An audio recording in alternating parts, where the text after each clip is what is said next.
E agora vamos falar do Nacional Inexplicável, que é baseado numa história real. Todo mundo tem curiosidade, né? Quando é baseado em história real. E é uma história emocionante, que a gente tem aí um menino de 8 anos, super apaixonado por futebol, que acaba diagnosticado com uma doença super grave.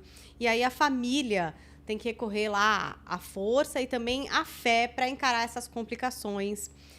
Que deixam, inclusive, o menino em coma. Enfim, é uma história bastante séria. E saibam vocês que Caio Sandin não só já assistiu a este filme, como também conversou com a Letícia Spiller, com o Heriberto Leão, que interpretam os pais dessa história, e também com o diretor Fabrício Bittar. A gente vai conferir essa matéria agora. O filme com o Tramontina lá no nosso estúdio. E aí você comentou com ele que o que chamou sua atenção foi, logo que você soube da história, você queria fazer parte desse filme. Queria saber, tanto da Letícia, quanto também para você, como é que foi para você, a história chegou até vocês e por que chamou tanto a atenção, por que vocês quiseram fazer parte de transformar essa história num filme bonito como ele é?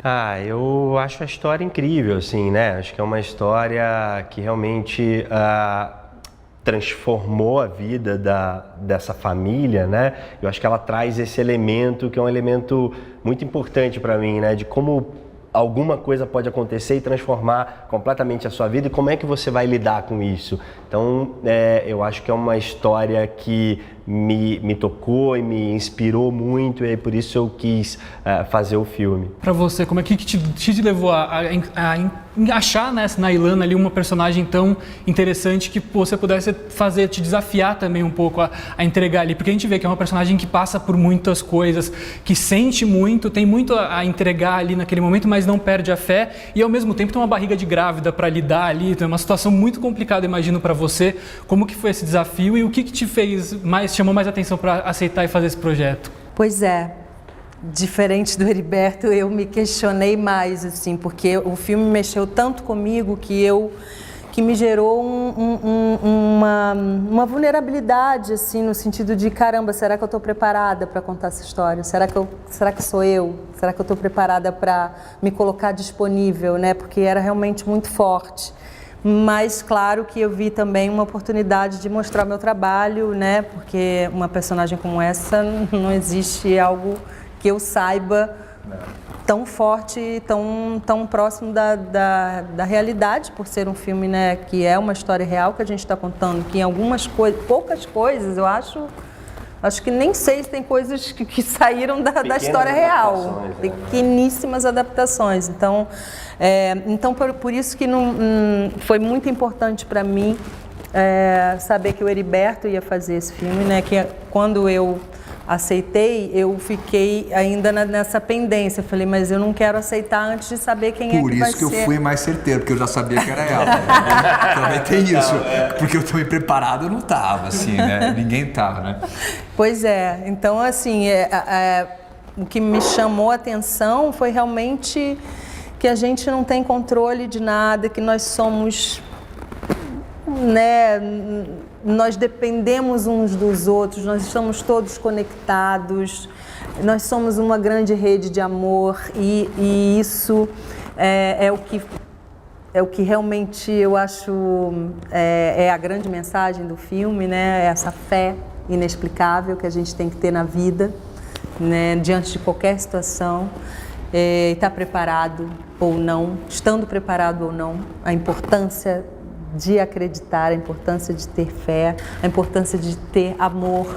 E amor significa conexão, né? A gente não está sozinho, a gente não é só o nosso umbigo, o nosso ego. Então, eu acho que o filme traz muitas mensagens, né?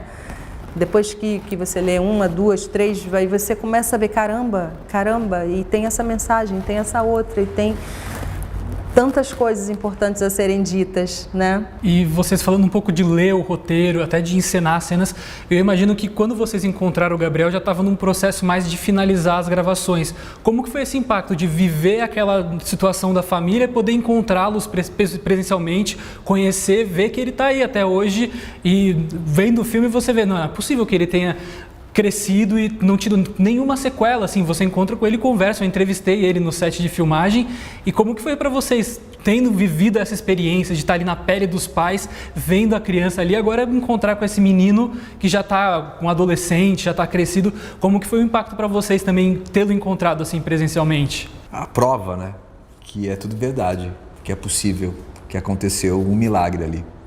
Aí quando você vê o milagre na sua frente, porque a gente se esquece que nós somos milagres também. Só da gente estar vivo nesse planetinha azul, a gente já é um milagre, né?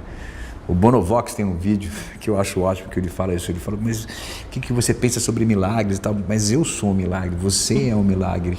Mas quando a gente vê um milagre assim, estampado mesmo, isso reafirma os pequenos milagres. Ele é um grande milagre, mas existem pequenos milagres, né? Quando meu filho chega da escola com um feijãozinho dentro do algodão, e aí no dia seguinte, e ele fala, olha pai, não é um milagre? Como que aquele negócio virou tem caule, tem folha? Uau! E às vezes a gente precisa de um milagre desse tamanho, como o que o nosso filme mostra, para a gente acreditar no que uma criança acredita com um simples feijãozinho. Dá valor a esses pequenos milagres, dá valor à vida, né? Dá valor à vida, aos encontros também. E é um filme que fala muito sobre fé, sobre religião, e a gente tem visto isso acontecendo mais no cinema. Eu tenho reparado que nos últimos anos a gente viu Nosso Lar, a gente viu A Forja, a gente viu o The Chosen estreando no cinema. Vocês sentem que isso é uma tendência que está chegando mais para as telas, que o público está pedindo um pouco mais disso, de ir no cinema e ver esse tipo de histórias, que pode ser uma história que transforma através da fé também? Então, eu não acredito muito em fórmulas assim, porque eu acredito na boa história, né? Eu acho que assim, porque senão você vai cair numa coisa de que, se eu falar desse tema, não é sobre tema, né? É mais sobre uma boa história. Eu acho que o que o público quer é uma boa história. Agora, eu acho que o cinema, de uma certa maneira, vai refletindo o que a sociedade está pensando ou buscando, né? Quando eu tive contato com o livro, né, há pouco mais de 4 anos, não tinha esse boom, não era sobre isso, era sobre uma boa história e como que a gente conta isso, mas com certeza eu acho que o que a gente está vivendo aqui, os nossos anseios, são compartilhados. Outras pessoas estão também, e acho que é aí que funciona, né? Eu lembro assim, eu nunca falei em nenhuma entrevista sobre a minha mãe, mas a minha mãe, ela passou por muitas situações assim de perdas muito grandes, e talvez eu tenha me inspirado também um pouco nela e me identificado com ela e falando, não, realmente sou eu acho que sou eu, sim, tem que contar essas, é louco isso, né? Você pensar que você me contou um pouquinho nada é por acaso, né? Mas na verdade aqui houveram ganhos, né?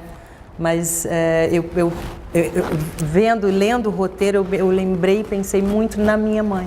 E eu queria só saber de você, Letícia e do Heriberto, vocês estão acostumados um pouco com TV, que é um tempo muito mais imediatista. E como que é ver agora o cinema, que a gente acompanhou, ele falou 4 anos atrás, ele encontrou a história, aí encontrou a gravação, eu fui acompanhar a gravação 1 ano, 2 anos atrás, e aí agora o filme está chegando aos cinemas e mais pessoas vão poder assistir.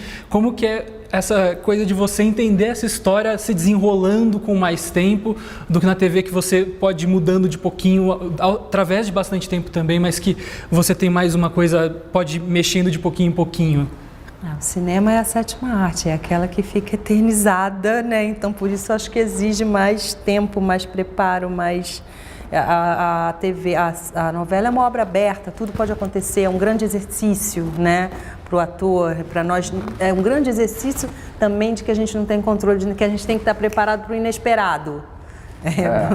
De que se a gente ficar se apegando muito, a gente está ferrado. Então, é um pouco isso também a mensagem, né, de tudo da vida, eu acho, que a gente não tem muito controle.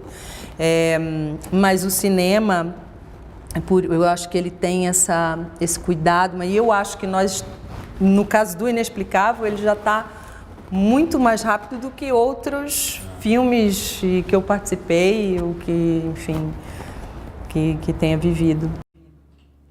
Tá aí, Inexplicável, filme em cartaz nos cinemas. Caio Sandin, como é que foi esse papo?